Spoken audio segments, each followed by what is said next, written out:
Good morning, everybody, and welcome back to my messy craft area because I have been working on a couple of ideas, and yeah, this is my mess.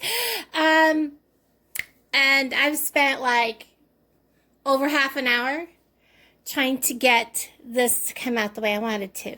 What this is about is these are on clearance at Walmart for 86 cents. And if you're like me, you may live where you cannot have an open fire. So, whether it's a fire ban or if you live in a place like I do where we're not allowed to have anything, period. No grills, no candles outside, no nothing. So, I'm not paying what they want for a solar tiki light. I bought, now, what did I do with my other one? These, I think it was a 10-pack, 4, 6, and I still have 4 in there. It must have been a 10-pack at the Dollar General for like $8 at the beginning of the spring. And I still have some left. So, these are actually better than the ones from Dollar Tree, because the Dollar Tree ones don't work all that well. They hit and miss. And then some will work good and some won't. And then some just won't shut off even in the daylight. So I prefer the Dollar General ones.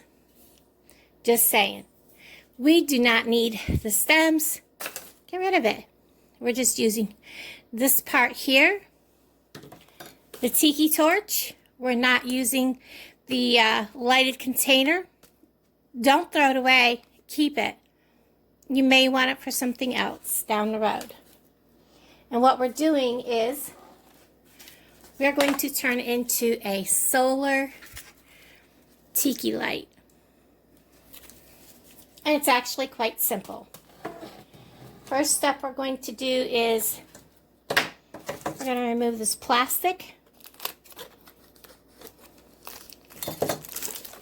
Get that out of our way. We're going to remove the paper. I'm filming my phone a different direction, so hopefully the autofocus won't keep going in and out. I've tried to turn it off. For some reason with the update, I can't. We're going to take this out, and we're going to set that aside. We don't need it. There's also this. Now, I spent, I don't know how long, and a bunch of different tubes of glue and types of glue to try to build this up using the little Dollar Tree Jenga type blocks to build this up for the light to sit on so it'd be high enough. Didn't work, so we're just going to get rid of it and possibly use it in another craft. I'll clean my table up later. But I'm going to tape this to my table about like that so it's not rolling around on me. Because I want you guys to see what I'm doing. Alright, now you can see down in here, well now you can't, put you down. Down in here where that little block would set, there's these little ridges in here. Hold on. Oh. Landslide.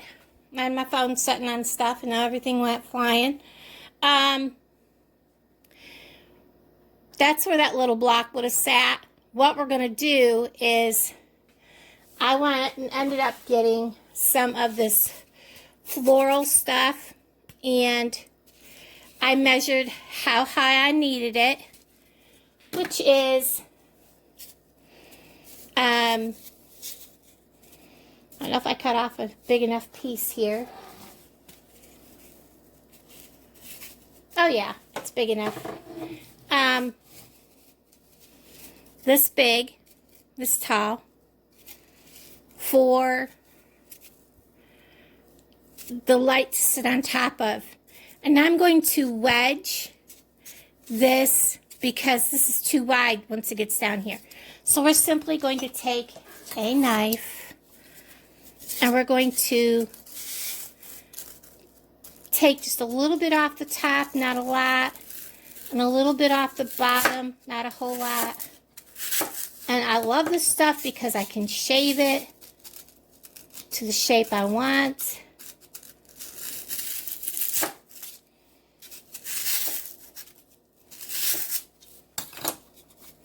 So it kind of looks like that. And if it doesn't fit, I could take a little bit more off. And we're just going to kind of work it down into there. Push it down in with our fingers.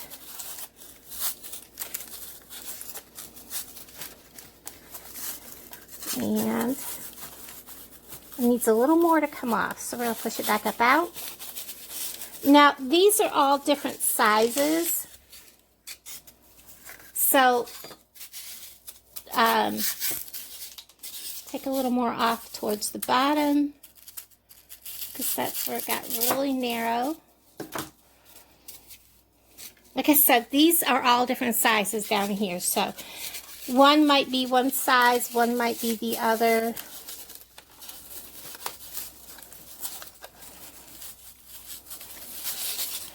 Bring it back up. Like I said, it's all about playing with it. And just taking a little bit off at a time till you can get this to go all the way down in. Now you are going to make a bit of a mess.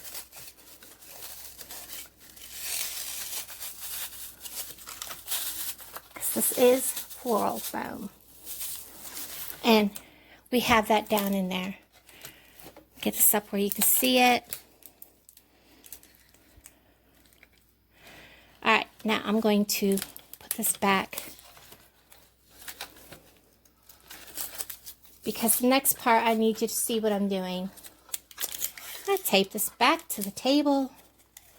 Because it's running away from me now. Alright. We know we want this light down in there. It's going to come down in. Well, this one's setting different. So what we can do is we can always add another little chunk of floral foam right on the top. I freaking love working with this stuff, sorry, but I do.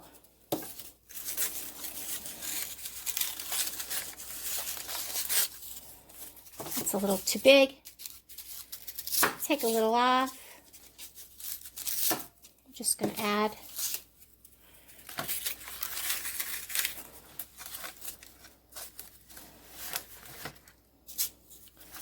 a couple of pieces.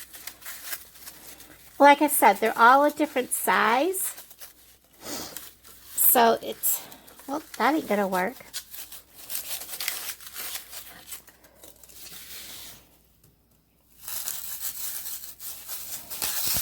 Like I said, you're just gonna have to play with it.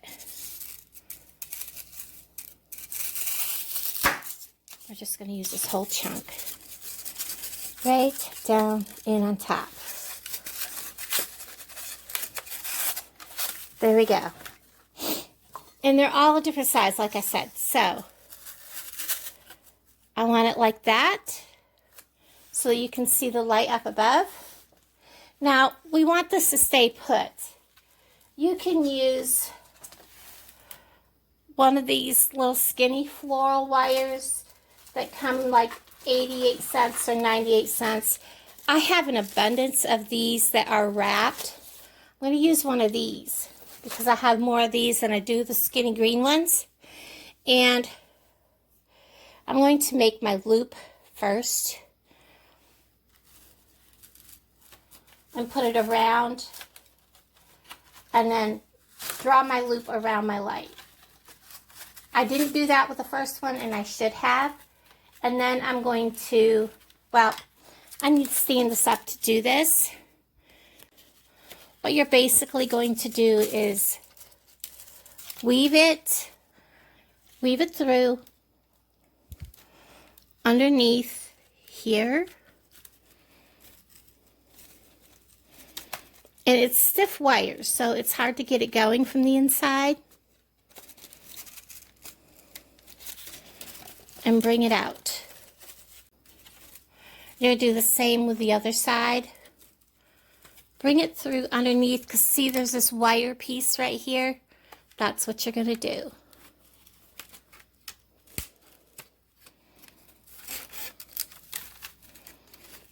Get it underneath. There we go. And then we're going to bend it. And we're going to push it back through. And now we're just going to fold that wire down. Pulling the wires tight down in there around the light. I can even pull this one across. And this will help add extra stability. And depending on how worried about being perfect you are, because this is just a piece of wire here, you can come right around it. Because you do want to make this light to stay not wobbling around. So this one is a little lower than the other one, but it is up above this where you can get light. We're going to take these outside and put them in when it turns daylight, and I'll bring you back for that. Because I know I was all over the place, I wanted to show you kind of how the inside looks. So you can see down in there how I wrapped the wire around the light. That gives it stability so that it's really hard to do this when this light is so tall. So that light is being held in there. Okay guys, so I have them stuck all the way down in. This is a feed tub. And I bought it at a yard sale. This is the one that, and I did add some extra of these. As you can see, it's down in there. It sticks up above. And go ahead and pluck this one's little, well, hold on, so take 2 hands. Okay, I have it plucked, so this is going to gather whatever sun we can get today. It wasn't supposed to rain today, but I think it is. So it is in there. Pick this up, I don't want to leave it out here. This one is also in the tub. And it's got a bigger block. It's sticking above, and I've already pulled it. You can see how the wire is wrapped around down in there to hold this so it doesn't like just fall over, be floppy, and you really don't notice the wire being wrapped around, but that's how I've got it. And in my video, I'll pull these little tree things out. Oop, that one's a no good. It'll take 2 hands. In my video, you'll see, that'll be on my other channel. I'll link them together. You'll see the pumpkins, the other lights that'll be out here for the hashtag 30 days fire and sky with Brooke Whipple, the girl in the woods. So, there they are, guys. Thanks for watching. And I'll talk to you guys down in the comments. Bye.